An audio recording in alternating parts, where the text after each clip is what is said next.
Bueno, habíamos estado revisando el tema de propagación, que es el primer paso en el cultivo de hortalizas, ya sea que utilicemos propagación vegetativa por injertos, por enraizamiento de esquejes, que es lo más frecuente, hierbabuena, rosas, romero, higuera, esta nochebuena por esquejes de hoja, de diferentes tipos de esquejes, o también por semillas, ¿no? Cuando germinamos semillas, ya vimos las condiciones en que las germinamos, los sustratos, los materiales que necesitamos, sustratos, charolas, y todo esto, ¿no? Las características de la semilla, lo que hablábamos también hace un ratito de la selección de la variedad, para que sea, pues que no tengamos las plagas y enfermedades que tenga esa especie en nuestra zona y en la época del año que la estamos cultivando, ¿sí? Y bueno, porcentaje de germinación, vigor de de las plántulas, ¿no? Este fue el tema que vimos la clase anterior. Ya habíamos hecho una pequeña práctica o demostración práctica y le hemos ido dando seguimiento. Eh, y bueno, ahora el tema es tipos y tamaños de macetas. Bueno, tenemos en primer lugar, diferentes materiales: plástico, poliestireno, unicel, barro, piedra, hay hasta cajones de madera, barriles, muchos materiales de muy diversas formas y tamaños. Y aquí vamos a ver cómo tanto el tamaño como la forma de la maceta nos pueden dar diferentes resultados, algunas ventajas o algunas desventajas. También se usan mucho las bolsas de polietileno negro en los viveros, en forma comercial, pues son más baratas, ocupan además menos espacio. Y, y cuando vendemos una planta, yo no, les he comentado o les comento que muchas de las plantas que compramos en los viveros realmente lo que nos venden pues no es realmente la planta, sino lo que vamos comprando pues es la maceta y el sustrato en realidad, ¿sí?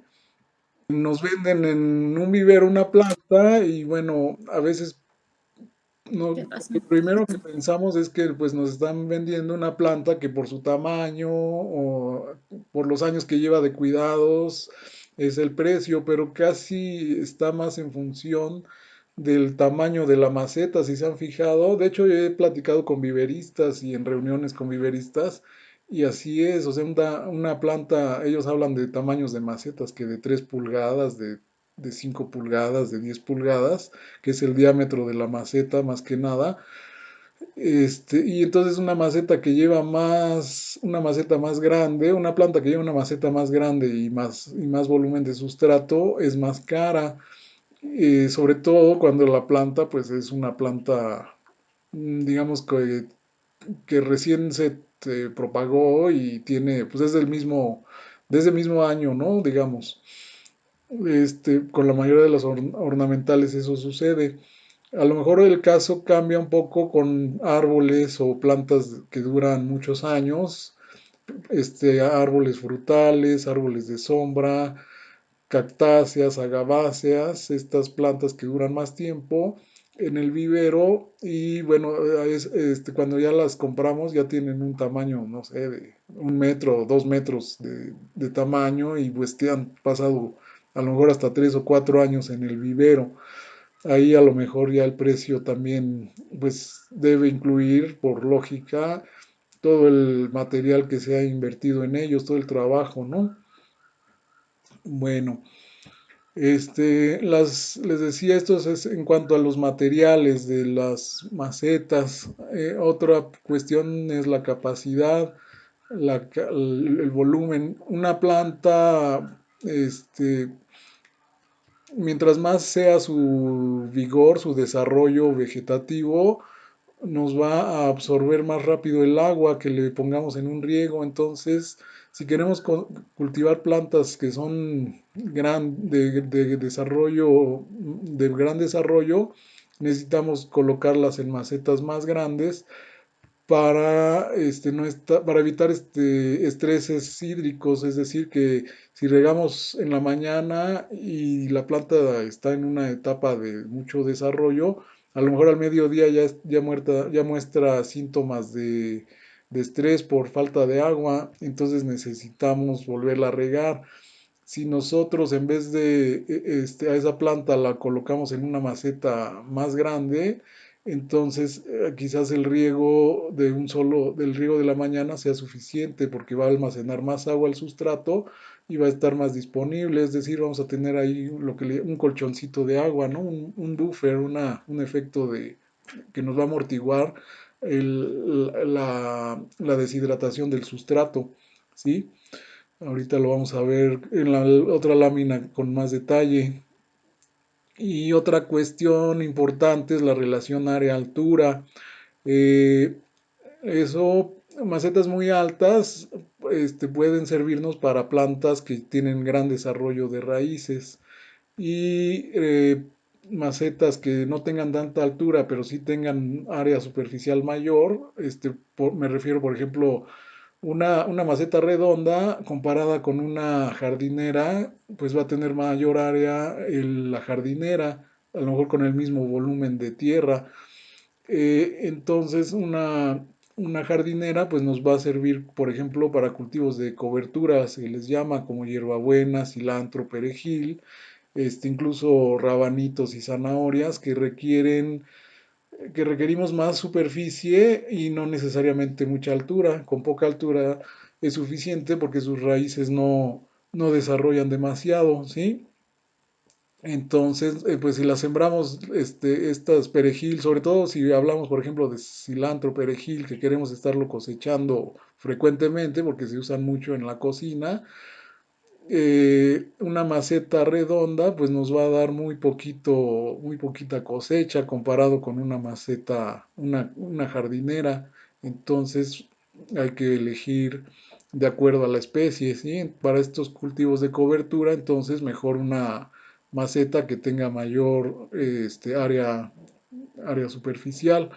Las cuadradas, las macetas cuadradas siempre nos van a dar mejor aprovechamiento del espacio, ¿sí? No desperdiciamos espacio como con las macetas redondas.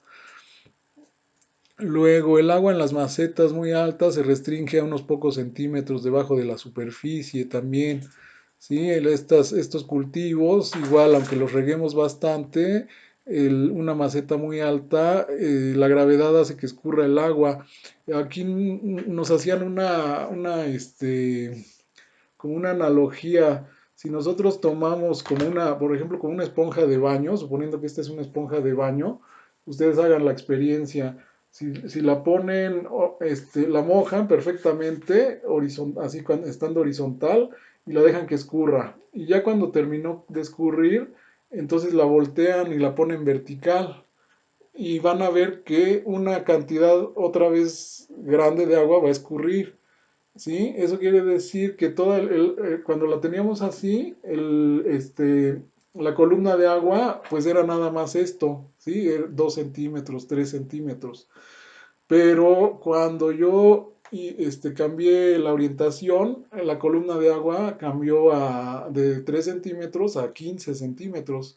Entonces, la gravedad va a hacer que escurra mucho, ¿sí? Entonces el agua, así pasa con las macetas muy altas van a tender a retener menos humedad porque toda se va a ir hacia el fondo, ¿sí?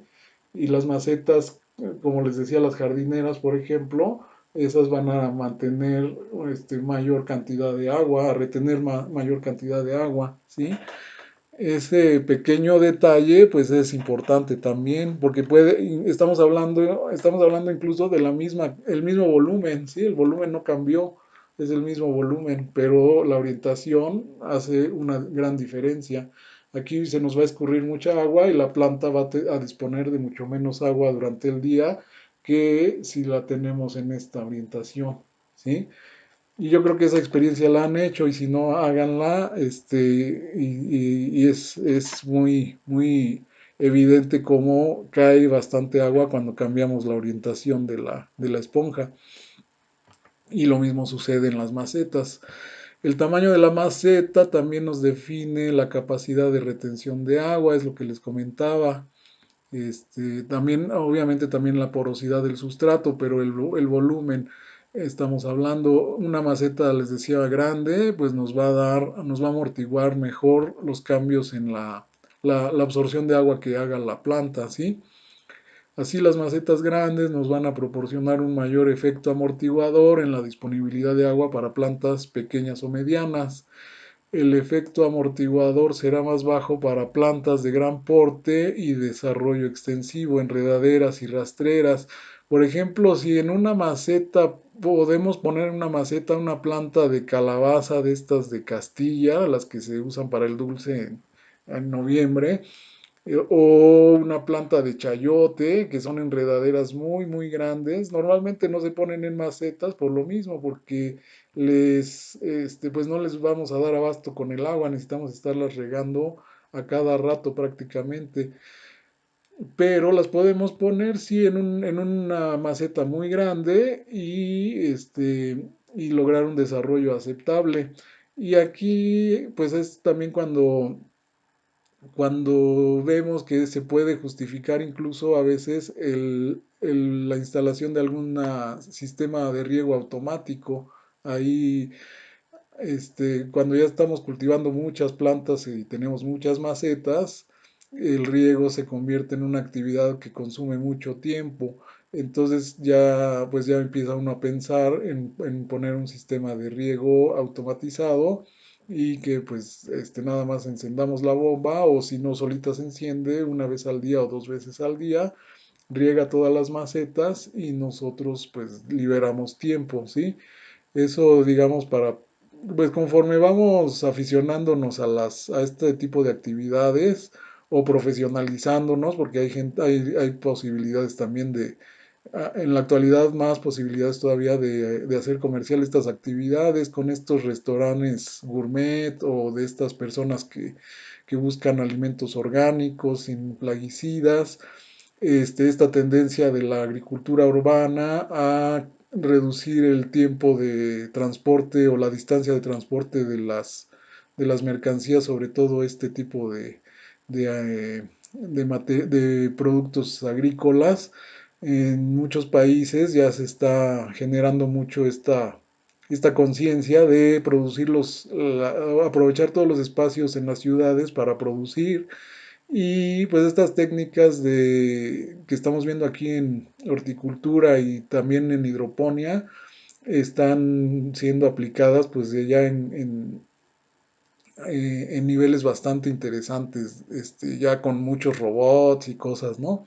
Entonces, pues así como que jugando, poco a poco se va haciendo más importante la producción dentro de las ciudades. Y pronto, pues aquí en México vamos a ver también ese tipo de desarrollos, ¿no? Bueno, el mismo tema, aquí ya un poquito más, este ya es un poquito más específico, ¿sí? El tamaño de la planta con relación al tamaño de la maceta. Plantas de porte bajo se siembran o trasplantan para su cultivo en macetas de poco volumen. Por ejemplo, habíamos hablado de esto, cilantro, rabanitos, perejil, cebolla, que tienen muy poca raíz en realidad. Entonces los podemos sembrar en macetas de 1 a 5 litros sin mayor problema. Obviamente si son pequeñas, si vamos a cultivarlo en cantidades pequeñitas, si vamos a sembrar más cantidad, pues podemos hacerlo en jardineras, les decía, que no tengan más de 20 centímetros de altura y que tengan mejor, mayor área superficial. Y bueno, no importa que sea mayor el volumen, ¿no? Este es nada más como una referencia cuando hablamos pues a lo mejor son los mínimos tamaños, ¿no? Para plantas de porte mediano se siembran o trasplantan para su cultivo en macetas medianas, apio, romero, hierbabuena, zanahoria, que tienen ya un desarrollo más grande, sobre todo de follaje. La zanahoria tiene poca raíz, debemos ahí considerar pues la altura nada más, de acuerdo a la variedad que estamos cultivando. Si es larga, pues sí necesitamos una maceta que tenga mínimo unos 20 o 25 centímetros de profundidad o jardinera, pero igual que tenga mucha área superficial, porque la zanahoria ya como es raíz necesitamos para cosecharla pues bastante más área, ¿no? Que una planta que nos da fruto, un pepino, un jitomate, pues no importa en realidad si el área de la maceta es pequeña, ¿no? Más nos importaría el volumen de tierra, pero no el área. Sí, en estas especies necesitamos más área en la superficie, por eso las macetas cuadradas o rectangulares, las jardineras, pues son las que se podría recomendar mejor para estas especies. Y aquí pues hablamos de volúmenes de 5 a 10 litros este, digamos, pequeños cultivos. Plantas de porte alto y gran desarrollo de follaje se trasplantan para su cultivo en macetas grandes. Aquí pongo como ejemplos jitomate, tomate verde, pepino, calabacita, que tienen gran desarrollo vegetativo y también tienen mucho desarrollo de raíces. Esas hay que cultivarlas en macetas mínimo de 10 litros. En 10 litros ya nos van a dar bastante lata. Yo las tengo ahorita en macetas de 10 litros, los jitomates, y los tengo que regar diario. Y cuando aplico solución nutritiva, riego la planta y a las 2 horas le aplico la solución nutritiva, porque pues le quedó, ahora sí que quedó chica la maceta de 10 litros para los jitomates. Apenas, porque sí los alcanzo con un riego al día alcanzan a sobrevivir sin estrés, pero apenas, digamos, porque si no los riego 2 días, ahí sí ya se ponen muy estresadas. Digo, no las he dejado estresarse tanto. Y pues de preferencia mayores, ¿no? Entre 10 y 30 litros. Plantas de porte muy grande o de desarrollo extenso se trasplantan para su cultivo en macetas ya extra grandes. Lo que les hablaba hace rato, calabaza de Castilla, chayote, frutales, pues entonces los vamos a a plantar ya para su cultivo en macetas mayores de 30 litros. En el caso de calabaza de Castilla o de chayote, pues sí, les digo, son plantas que las guías llegan a crecer 10 metros y no es una guía, son muchas guías y llegan a producir mucha fruta, entonces si las vamos a cultivar en maceta, pues hay que hacer ahí algunas experiencias porque seguramente van a necesitar una maceta muy grande, ¿sí? Bueno, este es un cultivo de arándanos en macetas, por ejemplo.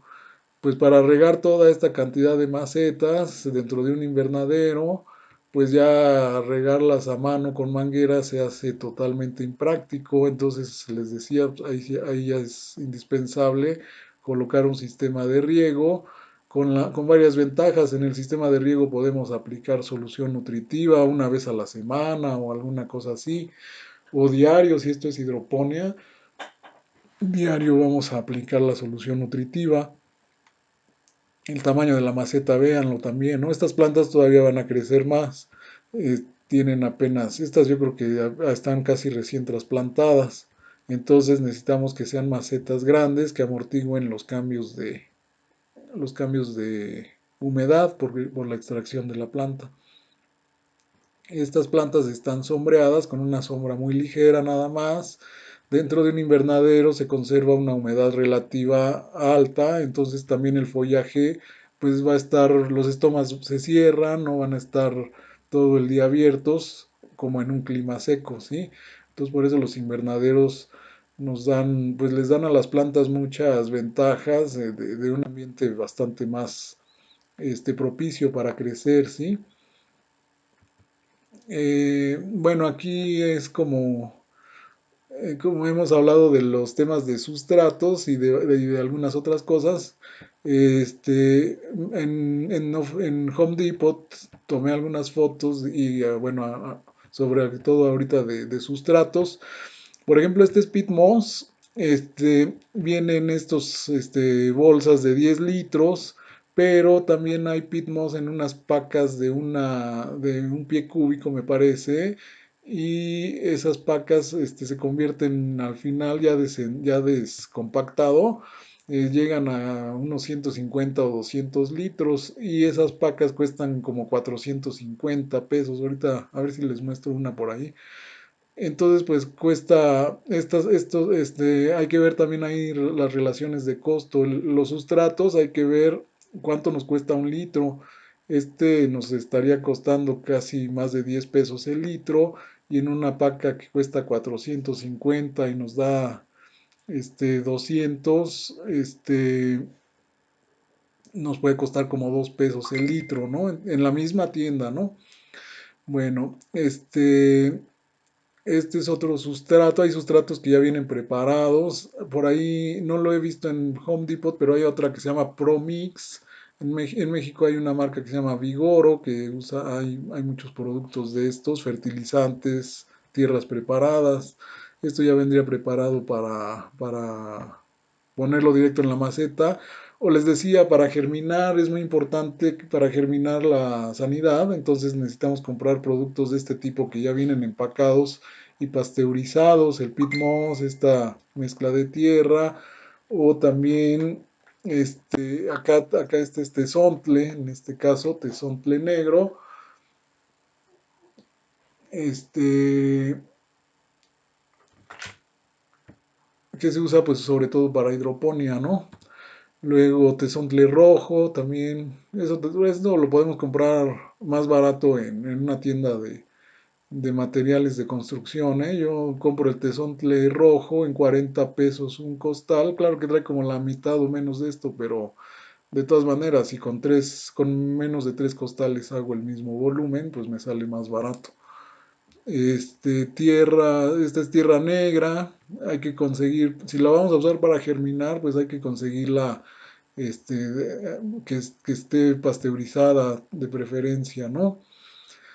Entonces comprar pues, alguna marca o algo así. Ya para macetas y trasplantes posteriores, y podemos incluso reutilizar nuestros sustratos con las precauciones debidas, ¿no? Si lo podemos pasteurizar mejor,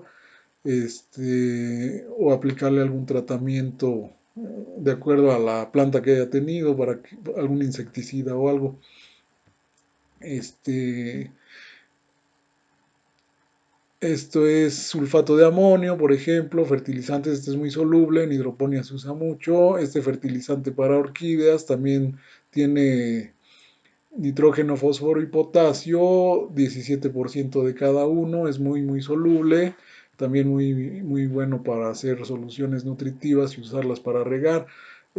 También les recomiendo, por ahí hemos visto un video, ahorita lo voy a poner otra vez, de cómo preparar una solución nutritiva utilizando este fertilizante para orquídeas y otro que se llama FertiPlus, un fertilizante foliar con macro y micronutrientes, ¿sí?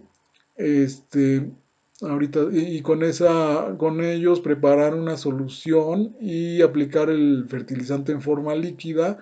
Eso nos va a ayudar pues a evitar problemas de que a veces se nos llegan a quemar las plantas, ¿sí?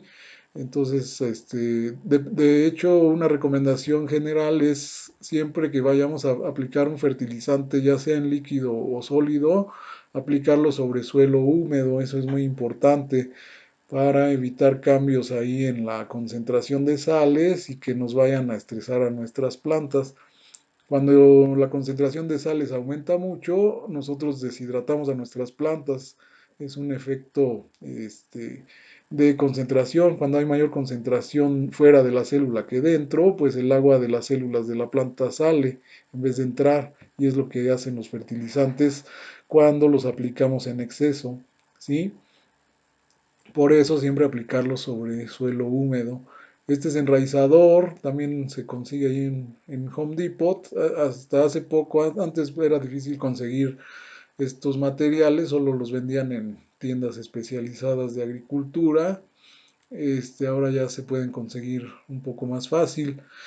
Eh, algunos plaguicidas, de los que les voy a recomendar más en estas pláticas es este que está aquí, es el H24 Casa y Jardín, es un piretroide, fenvalerato. Entonces este pues no tiene mucho efecto residual, no es muy tóxico, es más bien digo, ningún producto es inocuo, eso es importante, pero bueno, que no sea tan peligroso porque en casa hay que tener ahí muchas precauciones. ¿Sí? Este es imidacloprid, esta botellita. Este es un insecticida sistémico. Para algunas plagas difíciles, pues se puede utilizar este. Los demás, pues son casi puros productos para hormigas y cucarachas, alacranes y ratones, ¿no? Y pues no les voy a recomendar tampoco demasiados porque tampoco, en primer lugar, no debemos almacenar muchos de estos productos en casa. Y en segundo lugar, pues lo que les he comentado varias veces, de preferencia, pues no aplicarlos, aplicar lo que le llamamos el manejo integrado de plagas, ¿sí? Que es lo que vamos a ver. Este, pues ya hemos comentado varias cosas, a lo mejor vamos aquí simplemente a recordarlas y a puntualizar que se trata de manejo integrado de plagas. Entonces vamos a comenzar este otro tema, manejo de plagas y enfermedades, control integrado. Vamos a revisar algunos conceptos rápidamente, plaga, maleza, enfermedad. Plagas, entre las plagas pues tenemos organismos que se reproducen muy rápidamente, generalmente son insectos, arácnidos, ácaros, nemátodos, gasterópodos. Son, bueno, nombres de zoología, ¿no? Los gasterópodos son los caracoles y babosas, por ejemplo. Ciclos biológicos de algunas plagas. Es importante conocer el ciclo biológico para poder también nosotros hacer, tener una idea de por qué en el manejo integrado de plagas nos dicen, por ejemplo, utiliza un sustrato limpio, eh, pasteurízalo, ¿sí? Quita malezas de alrededor de tu jardín o de tu invernadero, ¿sí? Todo eso es parte del manejo integrado de plagas. Y si conocemos algunos de los ciclos biológicos de las plagas más frecuentes, pues vamos a tener un poquito más de criterio para saber qué prácticas de las que hacemos nos van a ayudar a mantener la sanidad de nuestros cultivos. En algunos casos, por ejemplo, las compostas que se usan mucho en los jardines, pues también hay que tener cuidado de qué materiales usamos para compostear. Si tenemos, si estamos usando, por ejemplo, si tenemos jitomates o chiles, estas plantas solanáceas que les llegan plagas como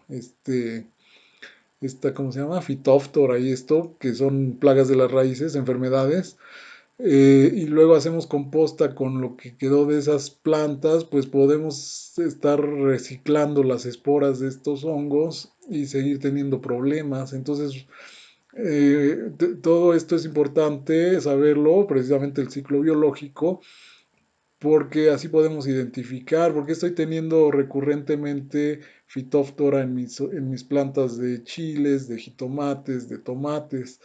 A lo mejor estoy usando mi composta y para, pues a lo mejor incluso para germinar semillas.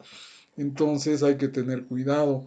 A lo mejor esa composta la puedo usar pues, de preferencia, para especies que no sean solanáceas. La voy a usar para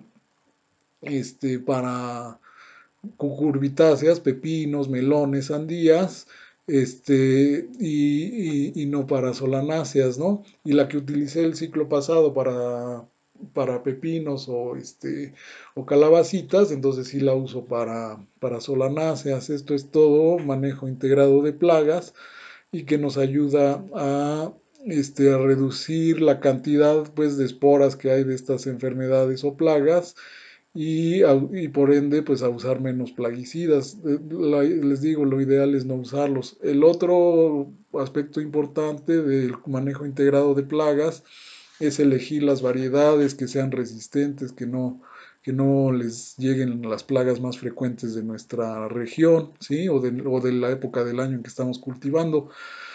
Crecimiento de hongos y bacterias, aquí también hay que buscar este, condiciones. Las hongos y bacterias les gusta la humedad, los hongos pues se alimentan de materia orgánica, las bacterias también. Hay muchos hongos que pueden vivir tanto en la materia orgánica del suelo como en, pues, en los tejidos de las plantas. Entonces habría que ver pues qué tanto, hay especies que mejor las vamos a tener en suelos bajos en materia orgánica para evitar que nos ataquen ahí algunas enfermedades, ¿sí? Nutrientes, si tenemos una planta bien nutrida, pues nos va a resistir mejor plagas y enfermedades. Hay sus excepciones, como en todo. Por ejemplo, el nitrógeno, a los pulgones les gustan las plantas muy nutridas con mucho nitrógeno, y entonces pues está bien nutrida la planta, pero los pulgones así, aún así le entran, ¿no? Entonces, bueno, son recomendaciones generales, pero también hay que saber, pues si hay excepciones, bueno, estoy nutriendo bien a mi planta, pero sí voy a tener riesgo del ataque, por ejemplo, de pulgones. Entonces ahí a lo mejor casi va a ser necesaria alguna aplicación al menos de un insecticida. O si el ataque es ligero, pues también siempre existe, yo siempre les comento, la opción de no hacer nada. Muchas personas me dicen, oye, mi planta se me está muriendo y la riego todos los días. Y dices, bueno, ¿y qué te parece si mejor la dejas de regar y esperamos a observa la planta y únicamente la riegas cuando muestre un síntoma de estrés? ¿Sí? Entonces vamos a reducir la humedad, vamos a reducir el ataque de hongos y bacterias, ¿sí? Entonces a veces esos cuidados excesivos, en realidad pues le estamos haciendo un daño a nuestra planta.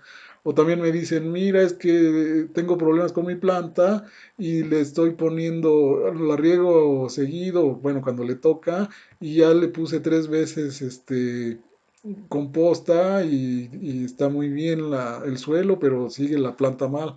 Bueno, pues es que le estás poniendo materia orgánica, es lo que le gusta a los hongos y a las bacterias. Y bueno, tu composta es muy buena, pero en exceso también, o a una planta que no tolera demasiado o que es muy susceptible a hongos y bacterias, pues hay que medirnos con estas aplicaciones de materia orgánica, ¿sí? Todo esto es manejo integrado de plagas, temperatura también, ¿no? Las bacterias, hongos, pues van a crecer igual que las plantas, pues les gustan temperaturas elevadas, ¿sí? En el frío, por ejemplo, aquí en el altiplano en México, pues en invierno normalmente tenemos menos plagas y menos enfermedades, ¿sí? El frío las controla y hay especies que podemos cultivar durante esta temporada que resisten el frío, ¿no?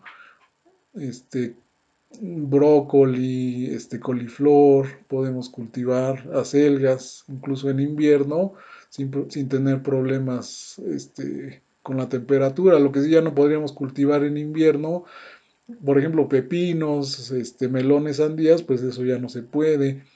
Jitomates, a lo mejor se restringe un poquito, ¿sí? Habría que elegir a lo mejor alguna variedad que esté mejor adaptada, ¿sí?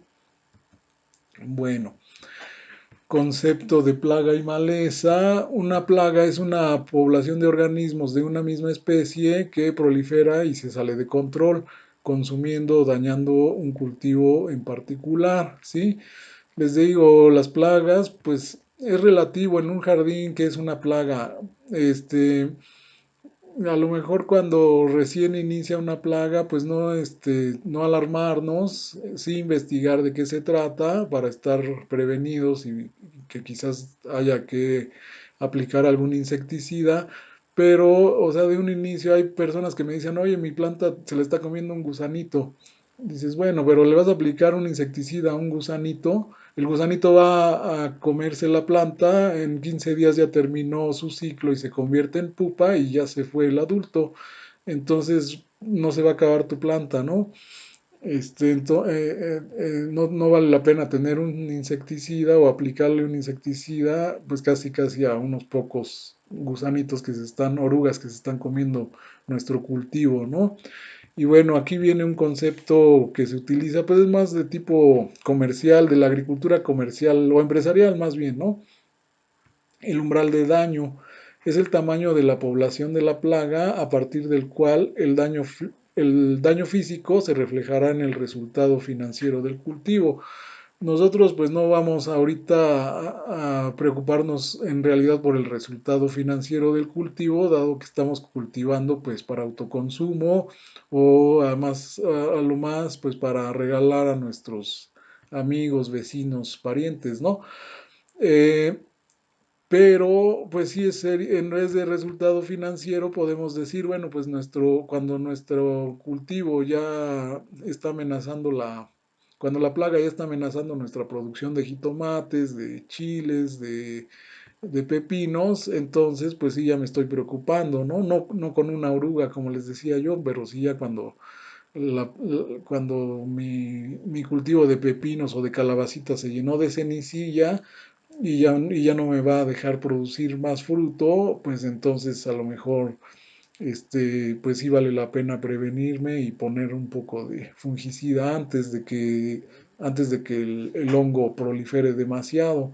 O también puedo mover la fecha de siembra. Una recomendación para esto es, por ejemplo, las cucurbitáceas, sembrarlas a principio, muy, muy temprano en el año, cuando empieza el calor apenas, en marzo, incluso desde febrero o desde enero se puede ir sembrando para empezar la cosecha en marzo o abril, que ya hace calor y que la temperatura se eleva y la humedad relativa está muy baja y es muy desfavorable, por ejemplo, para la cenicilla. Entonces, lo más recomendable para esas cucurbitáceas, pepinos, calabacitas, sería sembrarlas temprano, al inicio del año, luego, aunque haga frío, pues a lo mejor cuidarlas un poquito del frío los primeros, mientras es la plántula, mientras germina, y luego trasplantarla ya en febrero o marzo y ganarle tiempo al frío, digamos, entonces ya, este, lo vamos a tener todo el ciclo completo en una temporada en que no vamos a tener la cenicilla, ¿sí? Todo esto lo tenemos que ir, pues más que aprendiendo, yo se los puedo estar platicando, más que eso es experiencia, ¿sí? Entonces ustedes lo van a ir, pueden ir, programando su cultivo ya también en función de esas calamidades que llegan a presentarse, ¿no? Maleza es toda planta que crece donde no se le desea. Aquí hay una cuestión también interesante. Las plantas en maleza compiten con nuestro cultivo, les quitan iluminación, nutrientes, agua y espacio de crecimiento. ¿Sí? Entonces normalmente pues quitamos todas las plantas que sean malezas porque pues ellas no les vamos a obtener, no les vamos a obtener algún provecho, y si le están quitando a nuestra planta de interés, pues iluminación, nutrientes, agua, espacio, y a fin de cuentas nos están quitando la producción que queremos obtener. Eh, y aquí hay una cuestión importante. En una maceta, nosotros, la recomendación general, otra vez general, es cultivar una sola especie en una maceta, ¿sí? No es recomendable sembrar dos especies porque siempre una va a ganarle a la otra. Entonces una va a ser la maleza, una va a ser la que gane todos estos nutrientes, la iluminación y todo. Entonces pues vamos a tener una planta, en vez de tener dos plantas, vamos a tener una que medio creció y la otra que casi se murió. ¿Sí? Entonces pues esa recomendación es general porque también, como les digo, es cuestión de experiencias. Ustedes también pueden ir jugando con sus cultivos, y hay cultivos que sí podemos tener dos especies en la misma maceta, dos especies incluso muy diferentes, ¿no? A lo mejor a un arbolito de durazno, de manzana que tenemos en una maceta grande, pues le podemos poner, podemos sembrar cilantro, zanahorias, rabanitos o perejil en la parte de abajo, y pues no le estamos quitando demasiados nutrientes. Eso ya sería cuestión de ir nosotros experimentando, ¿sí? Bueno, es también mucho de experiencia. Cuando el estado fisiológico de las plantas es alterado por el crecimiento de bacterias, hongos o virus dentro de sus tejidos, pues ahí tenemos una enfermedad, ¿sí? Todos estos organismos, microorganismos, se alimentan, en el caso de bacterias y hongos, de los jugos de nuestra planta, disuelven la celulosa, le quitan iluminación, le quitan nutrientes que ya ha formado la planta con la fotosíntesis. Incluso hay hongos y bacterias que destruyen los tejidos de la planta, ¿sí? Los virus, ellos ocupan prácticamente, entran al ADN, bueno, son ADN o ARN y prácticamente ocupan todas las vías metabólicas de la célula para hacer copias de su propio virus, ¿no? Ellos no son organismos. Entonces, pues también nos están quitando, están desviando todos los nutrientes, y los mecanismos fisiológicos los están orientando a reproducirse al mismo virus. Y nuestra planta, pues la dejan prácticamente inutilizada porque en el caso de virus, pues no hay ninguna sustancia con la que podamos controlarlo, ni tampoco control biológico, ¿sí? Una vez que se enferma una planta con un virus, hay que arrancarla para que no se contagie a las demás plantas, porque además de eso son muy contagiosos, ¿sí? Así como los que nos atacan a nosotros, como ahora el coronavirus, ¿no? Y muchos insectos, el problema con los virus es que hay muchos insectos que son transmisores de virus, les llaman vectores, pulgones que están en una planta o palomillas blancas que están en una planta, vuelan, bueno, le chupan la savia, vuelan a otra planta y la vuelven a chupar y ya la infectaron con el virus. Entonces son muy, muy rápidos, se propagan estos virus por medio de esos vectores, ¿sí?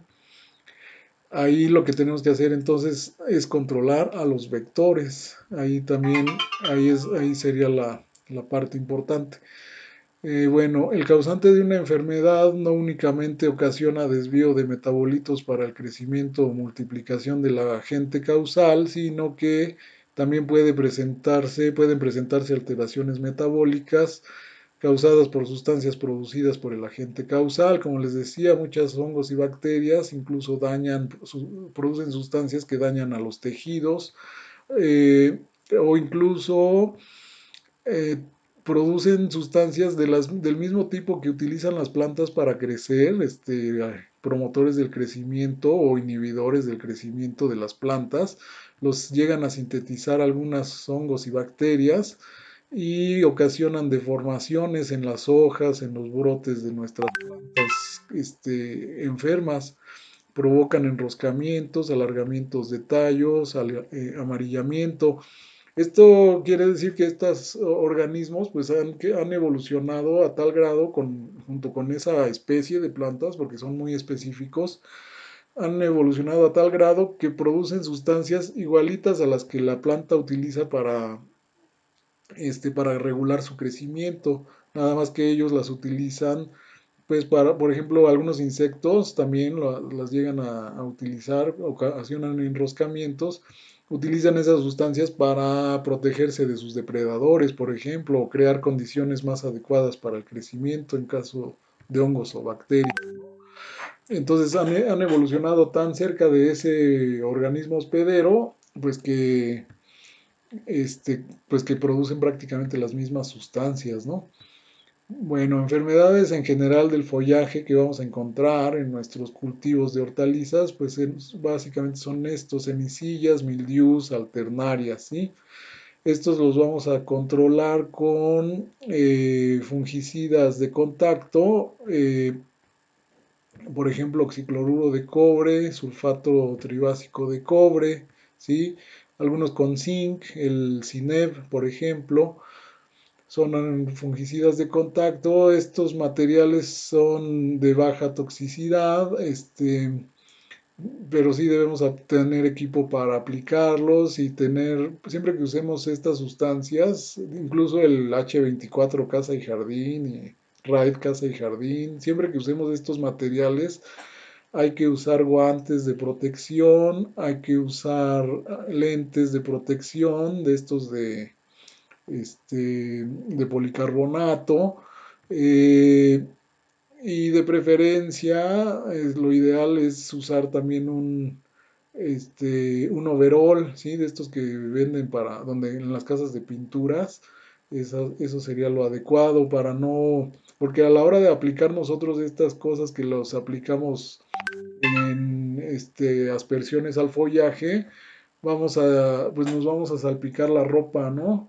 Entonces hay que tener cuidado con con esos materiales. Después vamos a entrar a la casa con la ropa contaminada. Por eso, pues yo les recomiendo materiales de baja toxicidad. En la casa no debemos tener materiales muy tóxicos, ¿no? Enfermedades de la raíz, estas son un poco más complicadas en general, y únicamente las podemos controlar con fungicidas sistémicos, es decir, que los aplicamos en el follaje, penetran al follaje, entran al sistema vascular de la planta y se mueven y llegan hasta la raíz. Algunos de esos que podemos conseguir no se consiguen con mucha facilidad, hay que ir a tiendas especializadas en agroquímicos. Ahora ya en Mercado Libre los podemos conseguir un poquito más fácil. Algunos, pues estos pueden servir para la mayoría de estos casos, Benlate o Tecto 60, ¿sí? Por aquí adelante creo que vienen algunas fotos de esos productos. Eh, y otro concepto, bueno, estamos hablando de manejo integrado de plagas. En el manejo integrado de plagas, pues ya lo hemos venido mencionando y bueno, es la idea en un curso, pues irlo, hacer énfasis, repetir varias veces algunas de estas cuestiones que son importantes y ahora, pues digamos ya sistematizarlo. El manejo integrado pues consiste en varias prácticas, ¿no? En varios aspectos que debemos cuidar. Uno es el control cultural, les decía, por ejemplo, utilizar con cuidado las compostas, por ejemplo, los sustratos, digo, los vamos a reciclar, pues o a reutilizar, si los vamos a reutilizar en germinación o en propagación, enraizamiento de esquejes, pues vamos a pasteurizarlo, ¿sí? Todo esto es control cultural, mantener la higiene de todos quitar todas las malezas de nuestro jardín y alrededores o de nuestro invernadero y alrededores. Sí, ya hemos hablado de varias de esas prácticas. De control genético, ya también hablamos. El control genético sería elegir las variedades que tengan menos susceptibilidad a las plagas y enfermedades de nuestra zona, de la propia especie y de la época del año en que cultivamos, ¿sí? Entonces, para esto, pues también debemos buscar información, ya sea con un especialista, ya sea en internet. Ahora tenemos mucha facilidad de buscar variedades resistentes a la mosquita blanca, a diferentes plagas, ¿no? A la araña roja, etcétera. Control biológico, bueno, en nuestros jardines a lo mejor un sistema de control biológico sistematizado sería un poco difícil implementarlo. Lo que podríamos aquí mencionar es que es importante a lo mejor identificar el tipo de organismos que son benéficos, ¿no? Por ejemplo, las catarinitas o los caballitos estos del diablo, son organismos que si los promovemos, ellos, por ejemplo, los caballitos del diablo, ahorita no me acuerdo cómo le llaman en general a ese grupo, este, esos animales, si tenemos un estanque con peces, ellos ponen sus huevecillos en el estanque. Normalmente los peces pequeños no se comen a esas larvas, sí se comen a las de los mosquitos, que sería una incomodidad y además un riesgo en lugares tropicales por la malaria y, ¿cómo se llaman? Estas enfermedades que transmiten los mosquitos. Entonces, bueno, los peces pequeños van a comer las larvas de los mosquitos, pero no de los caballitos del diablo y libélulas, por ejemplo, ¿no? Y ellos comen mucho los pulgones, mosquitas blancas, arañitas negras, ¿no? Bueno, sería pues nada más promoverlos o por lo menos no eliminarlos si los vemos por ahí. Los pájaros incluso llegan a consumir buenas cantidades de pulgones, ¿no? Entonces también les digo, a veces, pues no, el no hacer nada, si tengo un arbolito con algunos pulgones, pues no el no hacer nada también puedo estar beneficiando a la fauna que me va a controlar a esos mismos pulgones y a otros, ¿no? Entonces, pues no alarmarme demasiado, ¿no?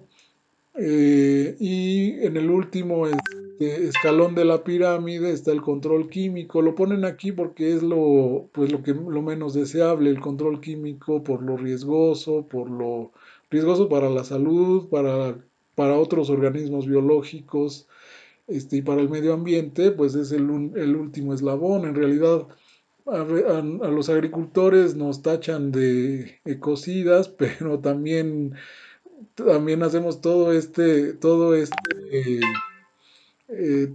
estas labores preventivas tratando de que esto pues sea el último eslabón. Además, es obvio también que un agricultor no quiera hacer control químico porque es carísimo, ¿sí? Entonces, si ustedes empiezan a cotizar todos los insecticidas y fungicidas, o sea, para una hectárea necesitan en una fumigación más de 5,000 pesos, ¿no? Y si tienen 10 hectáreas, pues entonces empiecen a hacer cuentas y un agricultor tiene inversiones gigantescas, ¿sí? O sea, la agricultura dice, no, pues es un campesino que es que tiene poquito dinero, no sé qué, pues sí, pero tienen unas inversiones en sus terrenos bastante, que yo creo que bastante respetables, ¿no? Entonces, pues no, lo que menos quieren es hacer control químico, o sea, esa parte es carísima. Y se hace, pues, de preferencia en el último de los casos, ¿no? Bueno, entonces, pues vamos, todo, pues, en todo el resto, bueno, en todo el control o lo que se llama manejo integrado de plagas, pues vuelvo al concepto de tener información, ¿no? Si partimos de buena información, vamos a hacer buen control cultural, buen control genético, incluso control biológico y evitar de preferencia llegar a esta instancia que es el control químico, ¿no? Bueno, pues esa es la parte digamos que ya iniciamos la parte de manejo de plagas, vamos a continuar con este tema la próxima clase, por hoy la dejamos aquí, no sé si tengan comentarios.